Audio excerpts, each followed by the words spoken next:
नमस्कार दोस्तों, आज लाडली बहनों के खातों में आएंगे पैसे। नए कानून में हुआ बड़ा बदलाव। सीएम मोहन यादव ने लिए 5 बड़े फैसले, आइए जानते हैं मध्य प्रदेश की ताजा और बड़ी खबरें। आज की पहली खबर, लाडली बहनों के लिए खुशखबरी। मध्य प्रदेश लाडली बहनों के लिए बड़ी खुशखबरी सामने आई है। योजना की 14वीं किस्त 1250 रुपए 5 जुलाई को बहनों के खातों में डाली जाएगी। सीएम मोहन यादव ने खुद इसकी जानकारी सोशल साइट के माध्यम से दी है। मोहन सरकार 14वीं किस्त के रूप में 9,455 करोड़ से अधिक की राशि बहनों के खाते में ट्रांसफर करेगी।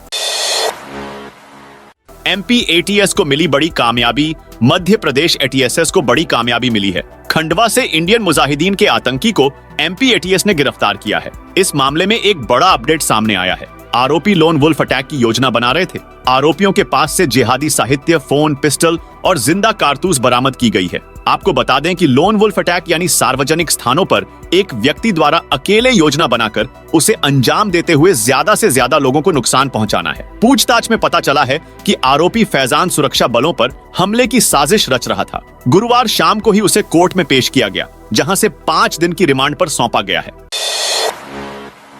4 नाबालिग लड़कियों का अब तक नहीं मिला कोई सुराग। राजधानी भोपाल के नेहरू नगर बालिका गृह से गायब हुई 4 नाबालिग लड़कियों का अब तक कोई सुराग नहीं मिल सका है। 1 जुलाई को शासकीय बालिका गृह से 4 नाबालिग लड़कियां फरार हो गई थी। बालिका गृह ब्रेक में बाहर से मदद मिलने की आशंका जताई जा रही है। खिड़की में लगी ग्रिल उखाड़कर 4 किशोरियां गायब हुई थी। सीसीटीवी फुटेज में बालिका ग्रिल से बाहर जाते दिखी, लेकिन क्षेत्र में अन्य स्थान पर लगे कैमरे में उनके कोई फुटेज नहीं मिले। बिना विदिशा में भी पुलिस बच्चियों की तलाश कर रही है।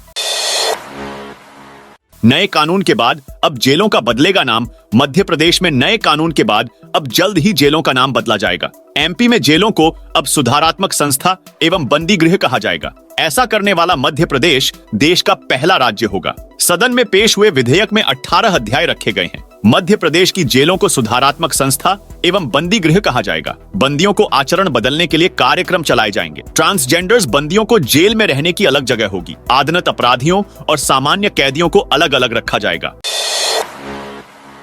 अब खुला बोरवेल बंद नहीं किया तो जमीन मालिक को भरना होगा भारी जुर्माना।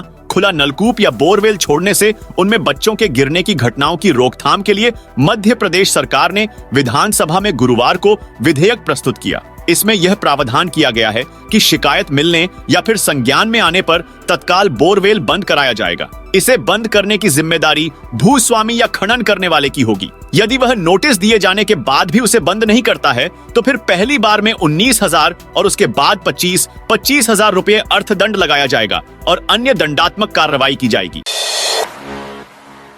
एमपी के 13 जिलों में हैवी रेन का अलर्ट। मध्य प्रदेश में गुरुवार को भी बारिश, आंधी और गरज चमक का दौर जारी रहा। भोपाल और इंदौर समेत 20 जिलों में पानी गिरा। सतना में 9 घंटे में 2 इंच से ज्यादा पानी गिरा। सागर में 1 इंच से ज्यादा बारिश दर्ज की गई। मौसम विभाग ने 13 जिलों में भारी बारिश का अलर्ट जारी किया है। इनमें गुना, अशोकनगर, आगर, राजगढ़, छतरपुर, पन्ना, सागर, दमोह, शहडोल, मैहर, कटनी, मऊगंज और सीधी शामिल हैं। इसके अलावा दक्षिणी शिवपुरी, नीमच में भी मध्यम गरज के साथ बारिश हो सकती है। दोस्तों, आपके जिले में अभी मौसम कैसा है? कमेंट करके जरूर बताइए। आपने अभी तक वीडियो को लिखे नहीं किया तो फटाफट से कर दीजिए।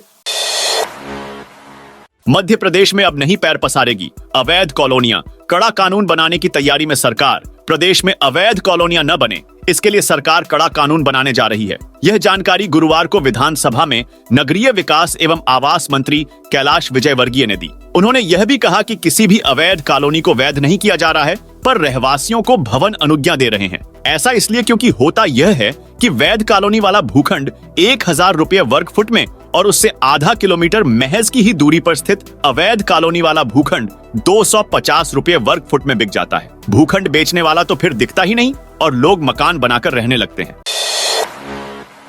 जबलपुर में चलेंगी 100 ऐसी ई बसें। आवागमन होगा सुविधाजनक। जबलपुर में सार्वजनिक परिवहन व्यवस्था में इस वर्ष बड़ी सुविधा जुड़ जाएगी। 100 नई बसों के जबलपुर की नगर बस सेवा के बेड़े में सम्मिलित होने से सार्वजनिक परिवहन को गति मिलेगी। नगर के विस्तार के साथ ही एक छोर से दूसरे छोर तक आवाजाही में हर वर्ग को सार्वजनिक बस सेवा का बेहतर विकल्प उपलब्ध होगा। विश्वविद्यालय का अजीबोगरीब फरमान कुलपति से मिलने थाना प्रभारी से लेनी होगी। इजाजत। मध्य प्रदेश की राजधानी भोपाल के बरकतुल्लाह विश्वविद्यालय के कुलपति ने अजीबोगरीब फरमान जारी है, जिसमें उन्होंने कहा कि अगर 2 से ज्यादा छात्र समस्या को लेकर मिलने आए तो पहले उन्हें थाना प्रभारी से इजाजत लेनी होगी। वहीं छात्रों ने इसका विरोध किया है। उन्होंने आरोप लगाते हुए कहा कि छात्र परेशानी लेकर जाते हैं तो उन्हें पुलिस की धमकी दी जाती है। हाथरस हादसे पर धीरेन्द्र शास्त्री का बड़ा बयान कहा, मैंने कभी नहीं सुना कि जूता पहनकर सत्संग किया जाता है, ऐसी जगह जाने से बचें। बागेश्वर धाम के कथावाचक पंडित धीरेन्द्र कृष्ण शास्त्री का बड़ा बयान सामने आया है। हाथरस हादसे को लेकर उन्होंने कहा कि मैंने कभी नहीं सुना कि जूता पहनकर सत्संग किया जाता है। जो घटना घटी वह दुर्भाग्यपूर्ण है। इतना ही नहीं, उन्होंने कहा कि जो अपने लोगों की सुरक्षा न कर पाए ऐसी जगह जाने से बचना चाहिए। रोहित बोले, ट्रॉफी हर भारतीय के लिए। कोहली ने बुमराह को 8वां अजूबा बताया। T20 world champion team India का सम्मान मुंबई के वानखेड़े स्टेडियम में खत्म हो चुका है। यहां रात 9 बजे राष्ट्रगान के साथ सम्मान शुरू हुआ। कप्तान रोहित शर्मा ने ट्रॉफी देश को समर्पित की। उनके बाद कोच राहुल द्रविड़ ने कहा कि वह टीम के प्यार को मिस करेंगे। बीसीसीआई ने टीम इंडिया को 125 करोड़ रुपए का इनाम दिया। विराट कोहली ने कहा, जसप्रीत बुमराह ने देश को सबसे बड़े तोहफा दिया। उनके जैसा गेंदबाज जनरेशन में एक ही बार आता है। वह दुनिया के 8वें अजूबे हैं। आखिर में बुमराह ने कहा, मैं किसी मैच के बाद रोता नहीं हूं, लेकिन फाइनल के बाद मेरी आंखों से भी 2 से 3 बार आंसू निकल आए। ग्वालियर शहर में ई रिक्शा को 2 शिफ्ट या 2 से 3 जोन में बांटकर चलाने का विकल्प। ग्वालियर शहर की यातायात व्यवस्था को सुगम व सुव्यवस्थित बनाने के लिए ई रिक्शा का प्रबंधन किया जा रहा है। इस सिलसिले में कलेक्टर रुचिका चौहान की अध्यक्षता और पुलिस अधीक्षक धर्मवीर सिंह की मौजूदगी में अहम बैठक हुई। ई रिक्शा को 12 घंटे की शिफ्ट व शहर को 3 या 2 जोन में बांटकर ई रिक्शा के रूट निर्धारित करने के विकल्प बैठक में रखे गए। बजट में मंडी टैक्स में नहीं मिली राहत, बार बार की घोषणाएं अधूरी। मध्य प्रदेश के कृषि मंत्री मंडी टैक्स में कई बार राहत देने की बात कह चुके हैं। इस बार भी बजट में मंडी टैक्स को लेकर कोई घोषणा नहीं हुई है।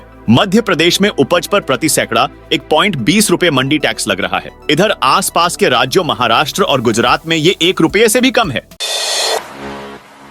इंदौर शहर के रेलवे स्टेशन पर बनेगी 7 मंजिला इमारत, यात्री ले सकेंगे शॉपिंग और होटल में दावत का मजा। इंदौर रेलवे स्टेशन 2027 तक एक नए रूप में नजर आएगा। यहाँ एयरपोर्ट की तरह हर सुविधा मौजूद होगी। ट्रेन का इंतजार कर रहे यात्री यहाँ दुकानों में खरीदारी के साथ रेस्टोरेंट में खाने का आनंद भी ले सकेंगे। स्टेशन पर 26 लिफ्ट और 17 एस्केलेटर भी बनेंगे, जिससे प्लेटफॉर्म पर आना जाना आसान होगा।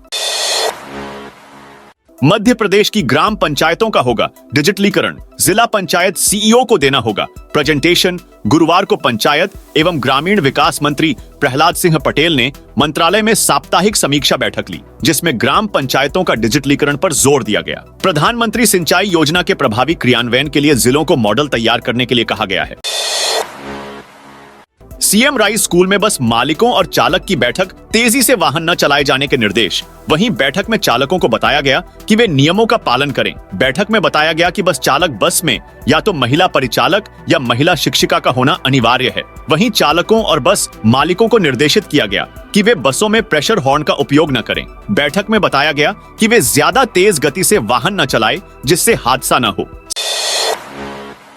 सागर में प्रशासन और सेना ने रोपे 2500 पौधे। एक पेड़ अपनी मां के नाम अभियान के तहत सागर में जिला प्रशासन सेवा और वन विभाग के संयुक्त तत्वावधान में गुरुवार को ग्राम उदयपुरा में वन भूमि पर 2500 पौधों का रोपण किया गया। पौधरोपण में सेना के अधिकारी, जवान और विद्यार्थी शामिल हुए। भोजशाला सर्वे एएसआई को 15 जुलाई तक समय मिला।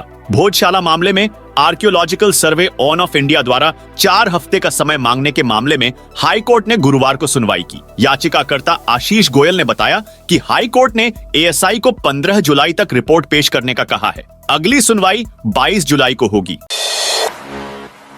हाथरस वाले भोले बाबा का ग्वालियर में भी आश्रम। उत्तर प्रदेश के हाथरस में भोले बाबा उर्फ नारायण हरि साकार के सत्संग के बाद मची भगदड़ में अब तक 122 लोगों की जान जा चुकी है। भोले बाबा ग्वालियर से भी सत्संग करता था।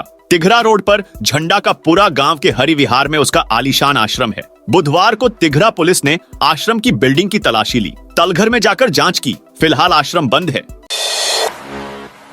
सूरज से सबसे अधिक दूरी का खगोलीय उत्सव आज, जाने कितनी दूर पहुंचेगी पृथ्वी, सूरज की परिक्रमा करती पृथ्वी साल भर अपनी दूरी बदलती रहती है। साल के एक दिन वह सूरज के सबसे पास वाले बिंदु पर होती है, तो एक दिन ऐसा आता है जब यह दूरी बढ़कर सबसे अधिक हो जाती है। 5 जुलाई को वह दिन आ गया है जब पृथ्वी ने सूरज से अपनी दूरी बढ़ा ली है। नेशनल अवार्ड प्राप्त विज्ञान प्रसारक सारिका घारू ने बताया कि साल में एक बार होने वाली यह खगोलीय घटना अफेलियन कहलाती है। भारतीय समय के अनुसार प्रातः 10:36 की स्थिति में पृथ्वी और सूर्य के बीच की दूरी 15,20,99,968 किमी हो जाएगी, जो कि साल की सबसे अधिक होगी। सारिका ने बताया कि इस साल 3 जनवरी को पृथ्वी अपनी दूरी घटाते हुए सूरज से 14,71,06,32 किमी दूरी पर थी। तो दोस्तों, यह थी मध्य प्रदेश की बड़ी खबरें। आप इस वीडियो को कौन से जिले से देख रहे हैं, कमेंट करके बताइए।